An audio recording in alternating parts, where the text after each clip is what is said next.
Hey everyone, welcome back to Aries Garage. I want to start off by saying thank you to everyone who's ordered parts from me. In the first month, we've shipped out well over 400 parts, so I'm super excited about that. You guys, I literally did not think it was possible at all. I was so stressed out for months trying to figure out if this was going to work or not, but you guys have made it completely take off beyond anything I would have ever thought possible. So let's go ahead and jump into this video with that being said.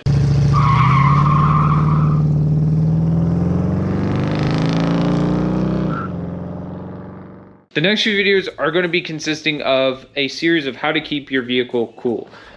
If you know anything about driving a project vehicle or muscle car, whatever you want to call it, the number 2 factors that people look for when it comes to daily drivability is gas mileage and cooling. So if you don't have good gas mileage, you're not going to most likely daily drive it. If you don't have good cooling and it's constantly overheating, then you're not going to daily drive it. But if you either have one of those 2 things, you're probably going to daily drive it. So for me, I'm not worried about the gas mileage. I didn't get into cars to worry about gas mileage, right? But cooling is something I'm constantly worried about. I want to make sure that my vehicle is reliable. I can put it through any situation I can, and thanks to Derale, I can do that. We also have a new radiator fan setup, or not necessarily, it is a fan setup, a new radiator setup as well, but that one's not Derale. We're going to talk about that one in the next video. Let's go ahead and jump into the Derale content. Let's talk about what we have going on up front, and we're going to start with our engine cooler. This is a Derale 13960 kit. Comes with the fan, the cooler, and this fan is rated for 400 CFM. It comes with a 180 degree turn on sensor for the fan, so that way the fan only kicks on if the temp of the oil is 180 degrees, and it kicks off at 165. Comes with dash 6A in fittings, comes with 10 foot of hose, comes with any wiring pieces you're going to need as well, and very detailed instructions. And moving on, well, also let me include that this can be used for transmission fluid or engine fluid or oil. So keep that in mind, and you can also use it for any direction you want. If you mount it upside down under the car, you can mount it just about anywhere you can imagine. So it is perfect for just about any application, and I will have a link to that one down below. This one is a Derale 15830 fan. It is more of an economy series fan. It's not quite as fancy as this one. It does have the same 400 CFM fan.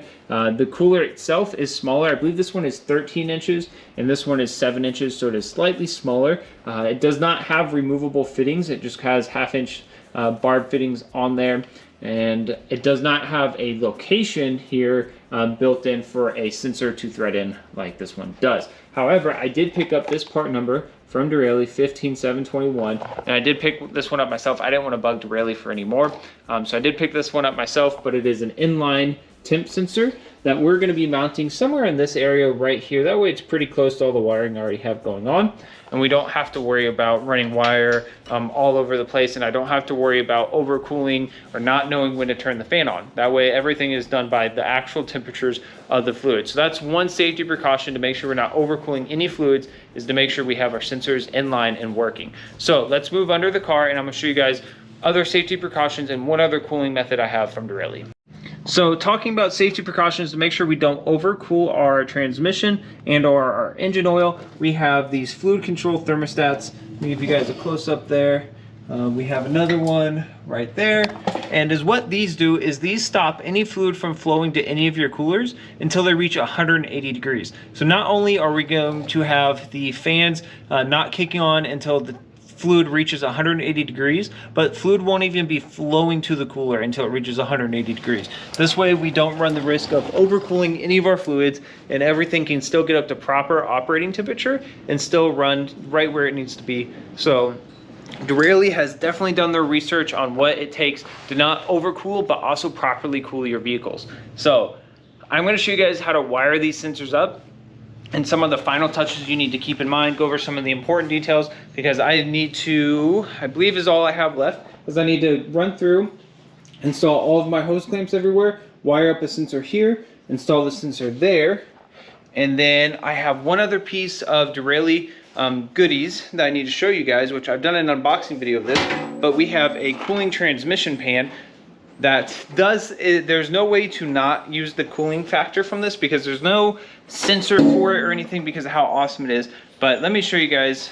So this is the inside of your transmission pan here, the Derale one. It has these tubes. It has inlets here And then all that fresh air comes out right through here, and your transmission fluid sits on top of this. So as it brings in air from this side, it comes through and it comes out the other side. So that way it is at the minimum always getting some cooling going on. Realistically, on this setup, that cooling pan is all I would really need. I don't have to have these coolers, but it's peace of mind. This way, if the fluid does ever reach these temperatures, I can make sure that they're staying there and they're not going above and beyond where they should be. And I also have some other things coming up with the Nova where I will be needing them, so keep that in mind. So let's move on to the wiring and figuring out how to wire these up, because I don't think it's gonna be too difficult, but I've also never wired up anything like this, so we're gonna get it figured out. Okay, it is time for me to wire up my Derale sensors for these fans. Now, I'm gonna start this off by saying I did break the sensor for this fan, but I do have a new one on the way. It's supposed to be here Saturday, today's Thursday. I over tightened the sensor that threads in here. Just go hand tight with it. There's no reason to go past that. I went hand tight and tried to go just a little bit past that, and to my mistake, I broke it. So anyways, I'm gonna break down how to wire one of these up. It is one of the most straightforward fans there is, in my opinion, to wire up. I'm sure other companies have made sensors that similar to this, but all the other ones I've bought have been more generic kind of ones that haven't been up to par, and they all have relays, and most of the time they don't come with instructions, and I got to figure it out on my own.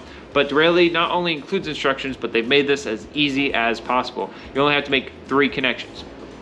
The first connection is you're gonna take your black wire. Okay, I don't know how well you guys can see that, but you're gonna take your black wire and you're gonna ground it out on the chassis somewhere, okay? Super simple, just find somewhere, ground it out.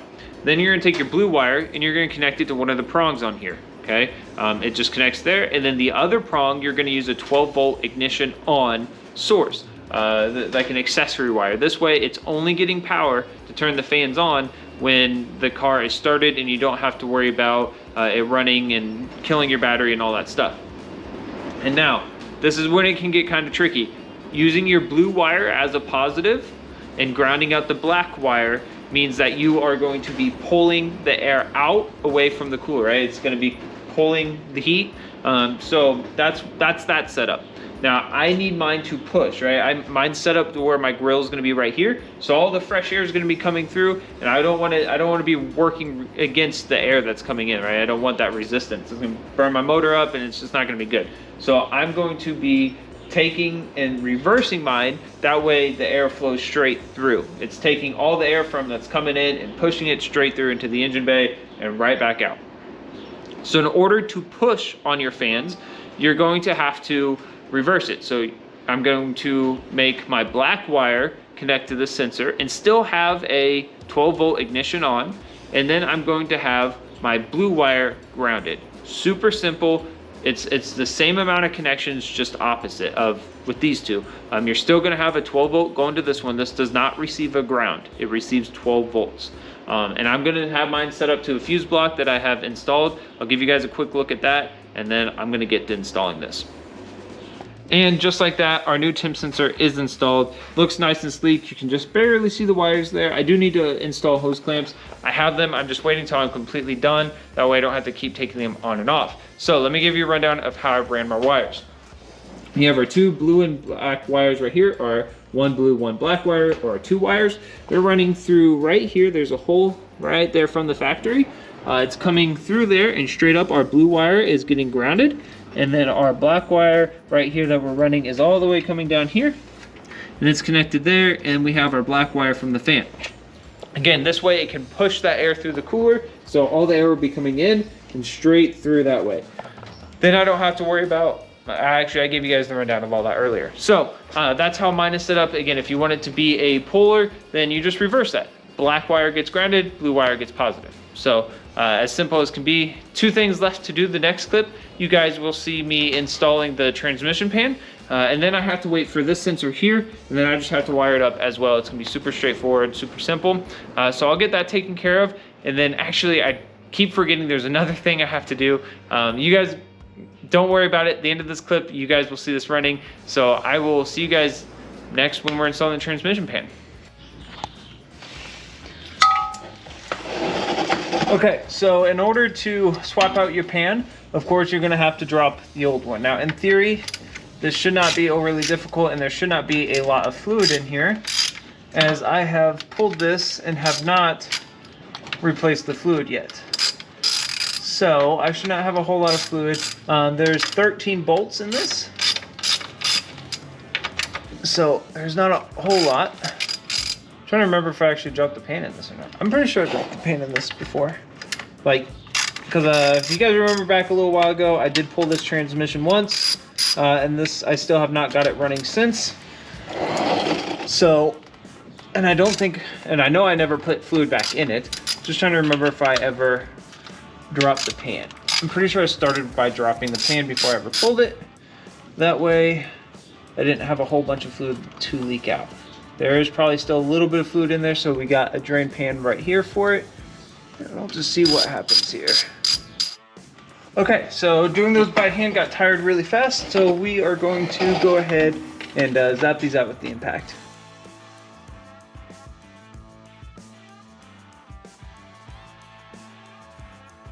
Okay, this is gonna be the fun part here, just in case there's some fluid in there.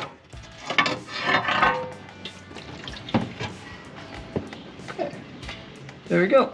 Okay, so this pan comes with a gasket, so it is very much all-inclusive. And I did do a deeper unboxing over on my TikTok, so be sure you go check that out. So this comes with just about everything you're gonna need.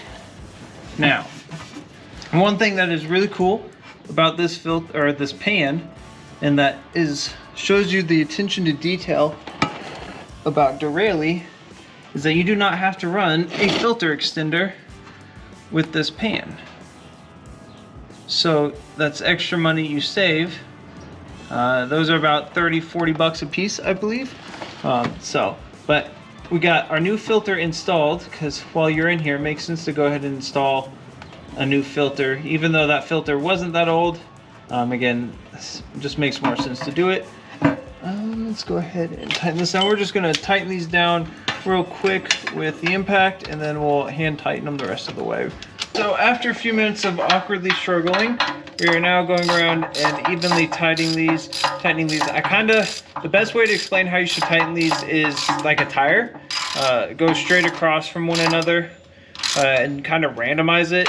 That way you're applying equal pressure as best as possible.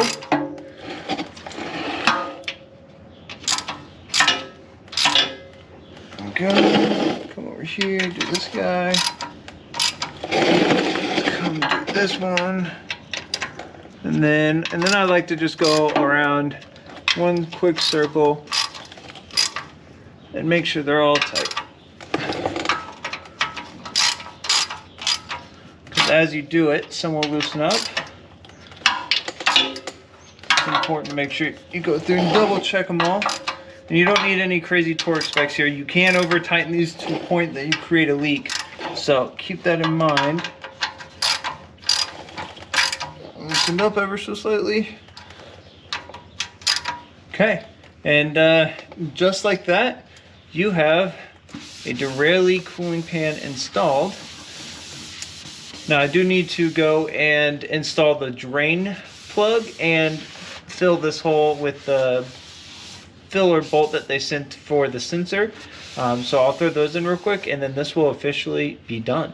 All right, guys, I want to give a huge shout out to Derale. They've really gone above and beyond to not only help me with my Nova, but they've helped quite a few of my customers looking for specific parts and stuff like that. So they've been great people to work with. They're really awesome people. But anyways, we have our engine oil cooler set up. We have a transmission fluid cooler. We have a transmission pan installed. We have on this side and that side, we have our fluid control thermostats to make sure we're not overcooling anything. We have a few other Derale parts that you guys will see in part 2 of this video. And then in part 3, you guys will see us test this and make sure all of these parts are working, because there's a few other companies that have pitched in to help with this. And we have a bunch of cooling parts to install still. So we're gonna keep all that in mind, and we're going to do testing all of this stuff in one single part rather than testing it individually. So Cooling 101 will be split up into 3 parts. So you guys will see the testing of all this later on. So stay tuned for that. And don't forget, you can get all of these parts at Aries Garage, which I'll have the link to each one individually down below. So other than that, I believe that's it. So again, stay tuned for part 2 and 3, and I will catch you guys later.